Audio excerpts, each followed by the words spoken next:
ভারতের প্রধানমন্ত্রী নরেন্দ্র মোদী ও বিরোধী দলীয় নেতা রাহুল গান্ধীর মধ্যে এক বিরল বৈঠক বুধবার 10 ডিসেম্বর অনুষ্ঠিত হয়েছে। ৮৮ মিনিট ব্যাপী এই বৈঠক ভারতের পার্লামেন্টে শীতকালীন অধিবেশন চলাকালে রাজনৈতিক অঙ্গনে নানা জল্পনা তৈরি করেছে। ভারতীয় সংবাদ মাধ্যম এনডিটিভি জানায়, প্রধান তথ্য কমিশনার সিআইসি নিয়োগ প্রক্রিয়া নিয়ে আলোচনার জন্যই মোদি রাহুলের এই বৈঠক অনুষ্ঠিত হয়।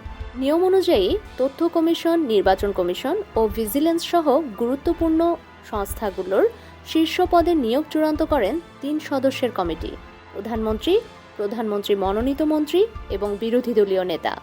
এই বৈঠকে প্রধানমন্ত্রীর মনোনীত সদস্য হিসেবে উপস্থিত ছিলেন কেন্দ্রীয় স্বরাষ্ট্রমন্ত্রী অমিত শাহ। রাহুল গান্ধী দুপুর 1টায় প্রধানমন্ত্রীর কার্যালয়ে প্রবেশ করেন। বৈঠক শুরু হয় 1:07 সাধারণত এ ধরনের বৈঠক দীর্ঘ হয় না, কিন্তু সময় বাড়তে থাকায় পার্লামেন্টের ভেতরে এমপিদের মধ্যে নানা আলোচনা শুরু হয়।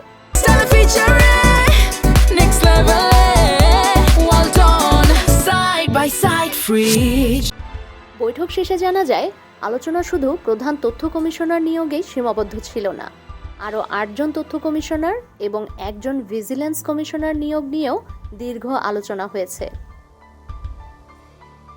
সূত্র জানায়, প্রস্তাবিত সব নিয়োগে রাহুল লিখিতভাবে আপত্তি জানিয়েছেন। তার আপত্তির মূল কারণ প্রতিনিধিত্বের অভাব ও বাছাই এবং মানদণ্ড নিয়ে উদ্বেগ। রাহুল যুক্তি দেন, ভারতের প্রায় 90% জনগোষ্ঠীর অন্তর্ভুক্ত বহুজন, দলিত, আদিবাসী, ওবিসি বা ইবিসি, সংখ্যালঘু প্রার্থীদের শর্টলিস্টে কার্যত অনুপস্থিত। তিনি কমিটির কাছে আবেদনকারী প্রার্থীদের জাতিগত তথ্য চেয়েছেন। তার মতে, আবেদনকারীদের মধ্যে মাত্র 7%-এরও কম বহুজন সম্প্রদায়ের অন্তর্ভুক্ত। এর ফলে স্বচ্ছতা তদারকির দায়িত্বে থাকা সংস্থাগুলোতে অন্তর্ভুক্তির ঘাটতি তৈরি হচ্ছে। সরকারি কর্মকর্তারা প্রার্থীদের জাতিগত বিভাজন নিয়ে মন্তব্য না করলেও ইঙ্গিত দিয়েছেন নিয়োগ প্রক্রিয়া একটি উন্নত পর্যায়ে রয়েছে এবং চূড়ান্ত সিদ্ধান্ত শিগগিরই ঘোষণা হতে পারে। বর্তমানে ভারতের কেন্দ্রীয় তথ্য কমিশনে প্রধান তথ্য কমিশনার সহ মোট 8টি পদ শূন্য।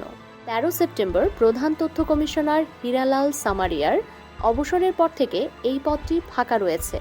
এখন মাত্র 2 কমিশনার আনন্দী রামালিঙ্গম ও বিনোদ কুমার তিওয়ারি সব কাজ সামলাচ্ছেন। সিআইসির ওয়েবসাইট জানায়, বর্তমানে সেখানে 30,838টি মামলা অমীমাংসিত অবস্থায় রয়েছে। তথ্য অধিকার আইনের 12-3 ধারা অনুযায়ী প্রধানমন্ত্রীর নেতৃত্বে গঠিত 3 সদস্যের কমিটি প্রধান তথ্য কমিশনার ও অন্যান্য তথ্য কমিশনারদের নিয়োগ চূড়ান্ত করে। বিরোধী দলনেতা এবং প্রধানমন্ত্রী মনোনীত মন্ত্রী কমিটির অপর 2 সদস্য। চূড়ান্ত নিয়োগ ঘোষণা অদূর ভবিষ্যতে প্রকাশিত হতে পারে বলে আশা করা হচ্ছে। ডেস্ক রিপোর্ট, সমকাল।